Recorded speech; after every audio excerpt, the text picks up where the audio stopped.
لا شريك له ونشهد أن محمدا عبده ورسوله. قال الله تعالى في كلامه المجيد: إنا أنزلنا في مباركة إنا كنا منذرين. وقال النبي صلى الله عليه وسلم: أحصوا أهل شعبان لرمضان. صدق الله العظيم. সমস্ত প্রশংসা সেই মহান আল্লাহ রাব্বুল আলামিনের দরবারে, যিনি আমাদেরকে এই শাবান মাসের দ্বিতীয় জুম্মায় মসজিদে আসার এবং বসার এবং নামাজ পড়ার তৌফিক দান করেছেন। সেই মহান আল্লাহ রাব্বুল আলামিনের দরবারে লাখ কোটি শুকরিয়া আদায় করি, সকলে বলি আলহামদুলিল্লাহ। এবং তারপর পরেই জানাই সেই মহামানব হুজুর আকরাম সাল্লাল্লাহু আলাইহি ওয়াসাল্লামের প্রতি লক্ষ কোটি দরুদ ও সালাম, সকলে বলি সাল্লাল্লাহু আলাইহি ওয়াসাল্লাম। আজ আমি আপনাদের সম্পর্কে সামনে একটি ছোট বিষয়ের উপরে আলোচনা করতে চলেছি। বলার মধ্যে, ভাষার মধ্যে যদি কোনো ভুল ত্রুটি বেয়াদবি হয়ে যায়, তাহলে আস্তে আস্তে মাফ করে দেবেন। আর একটা কথা বলে রাখি, আমি এইভাবে বক্তব্য করার প্রথম, নতুন, কোনদিন এভাবে দাঁড়িয়ে বক্তব্য করিনি, তাই আরো যদি বলার মধ্যে যদি ভুল ত্রুটি বেয়াদবি হয়ে যায় মাফ করে দেবেন। এখানে দাঁড়ালে একটা ভয় কাজ করে, সেই জন্য একটু ভুল ভ্রান্তি হয়ে গেলে আল্লাহর কাছে মাফ করে দেবেন। আজ হলো শাবান মাসের দ্বিতীয় জুম্মা। এই শাবান মাস আল্লাহ রাব্বুল আলামিনের দরবারে একটি মর্যাদাপূর্ণ মাস, কারণ এই মাসের পরবর্তী মাসেই আসছে আমাদের জন্য রমাদান। কারণ রমজান মাস অনেক মর্যাদাপূর্ণ একটি মাস, রহমতপূর্ণ মাস। সেই মাসের সাথে সম্পৃক্ত থাকায় এই মাস অনেক সম্মানীয়। এই মাস সম্পর্কে একটি হাদিস রয়েছে, আহসু আহলা শাবান রমাদান, অর্থাৎ তোমরা এই শাবান মাসের তারিখ গণনা করে রাখো, কারণ এটি রমজানের সাথে সম্পৃক্ত। আমরা জানবো যে আর কদিন পরে রমজান আসবে, আজকে শাবান মাসের কত তারিখ, এগুলো আমাদের মনে রাখা একটি সুন্নাত, জানা দরকার, সাল্লাল্লাহু আলাইহি ওয়াসাল্লামের একটি সুন্নাত।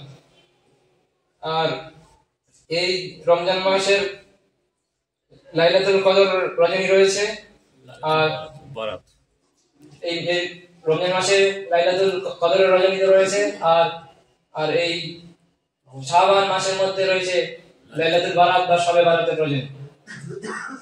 এই শবে বারাতের রজনীতে অনেক ইবাদত বন্দেগীর মধ্যে দিয়ে আমাদের কাটাতে হবে। আর এই লাইলাতুল কদর ও লাইলাতুল বারাতের মধ্যে অনেক পার্থক্য রয়েছে, কিন্তু এই লাইলাতুল বারাত হলো অনেক মর্যাদা এবং সম্পূর্ণ মাস। আর আমরা যদি কোরআন ও হাদিসের দিকে দেখি, তখন আল্লাহ রাব্বুল আলামিন কোরআনের পাকের মধ্যে একটা আয়াত নাযিল করেছেন, ইন্না আনজালনাহু ফি লাইলাতিন মুবারাকাতি ইন্না কুন্না মুনজিরিন, অর্থাৎ আমি তোমাদের মধ্যে একটি রাত অবতীর্ণ করেছি, তার মধ্যে রয়েছে রহমত, বারাকাত, এবং আমি তোমাদেরকে সতর্কবাণী দিচ্ছি যে তোমরা আল্লাহ রাব্বুল আলামিনের দরবারে ক্ষমা চাও, প্রার্থনা করো এবং তার কাছে ক্ষমা ভিক্ষা চাও, আমি তোমাদেরকে ক্ষমা করে দেব। সুবহানাল্লাহ। আর কোরআনে এই লাইলাতুল বারাত সম্পর্কে আর বেশি দলিল নেই। আমরা যখন কোরআনের দিকে বেশি দলিল খুঁজে পাবো না, তখন আমাদের দেখতে হবে এরপরে কোথায়, হাদিসের দিকে।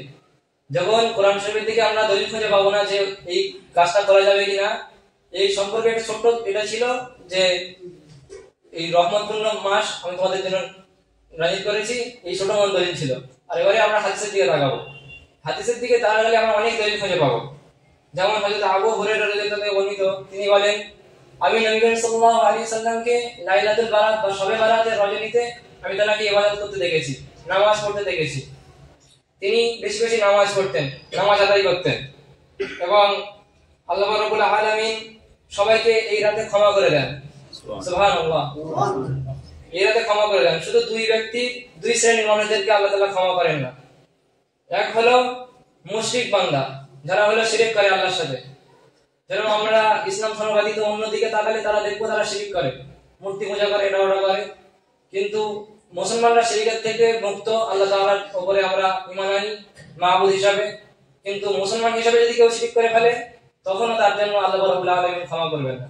আল্লাহ রাব্বুল আলামিন সব গুনাহ মাফ করেন কিন্তু শিরকের গুনাহ মাফ করেন না। সেজন্য আমাদের শিরক থেকে বাঁচতে হবে।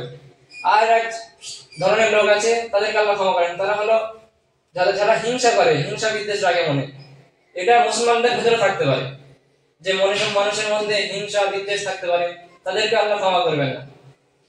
সেজন্য আমাদের আল্লাহ রাব্বুল আলামিন এই হিংসা বিদ্বেষ থেকে আল্লাহ আমাদেরকে রক্ষা করার তৌফিক দান করুন। সবাই আল্লাহুম্মা আমিন। তারপরে এই শবে বারাত সম্পর্কে আয়েশা সিদ্দিকা রাদিয়াল্লাহু তাআলা আনহা তার একটি হাদিস আমরা দেখতে পাই যে নবী সাল্লাল্লাহু আলাইহি ওয়াসাল্লাম কে তিনি এক রাতে তাকে বিছানায় খুঁজে পেলেন না। তারপরে তিনি তাকে বললেন, তিনি তাকে খুঁজে পেলেন না। তখন তিনি দেখলেন যে তিনি পাশে এক জায়গায় নামাজ পড়ছে। তখন তিনি এত বড় সিজদা করলেন যে তারপরে আয়েশা সিদ্দিকা মনে করলেন যে তিনি মারা গেলেন নাকি, তিনি ইন্তেকাল করে গেলেন নাকি। তারপরে তিনি তার হাতের বুনো আঙ্গুল দিয়ে তাকে এরকম করে নাড়ালেন। তখন তিনি দেখলেন যে তার হাত নড়ে উঠল। তখন নবী সাল্লাল্লাহু আলাইহি ওয়াসাল্লাম নামাজ শেষ করে তখন তাকে বললেন, আয়েশা সিদ্দিকা রাদিয়াল্লাহু তাআলাকে বললেন, হে আয়েশা, তুমি কি জানো না এটি কোন রাত? তখন আয়েশা সিদ্দিকা রাদিয়াল্লাহু তাআলা আনহা নবী সাল্লাল্লাহু আলাইহি ওয়াসাল্লামকে বললেন, ইয়া আল্লাহ রাব্বুল আলামিন, ইয়া নবী সাল্লাল্লাহু আলাইহি ওয়াসাল্লাম, এটা আল্লাহর রাসূল এবং আল্লাহই ভালো জানেন। তখন নবী সাল্লাল্লাহু আলাইহি ওয়াসাল্লাম বলে উঠলেন যে এটি হলো লাইলাতুল মুবারাকা, অর্থাৎ সম্মানীয় একটি রাত বা শবে বারাতের রাত। তখন এটা একটি হাদিস। আর একটি হাদিস হলো হযরত আলী রাদিয়াল্লাহু তাআলা থেকে বর্ণিত, তিনি বলেন নবী সাল্লাল্লাহু আলাইহি ওয়াসাল্লাম বলেছেন যে আমি দেখেছি নবী সাল্লাল্লাহু আলাইহি ওয়াসাল্লামকে, তিনি রাতের বেলা শবে বারাতের রাতে তিনি ইবাদত করতেন এবং দিনের বেলা রোজা রাখতেন।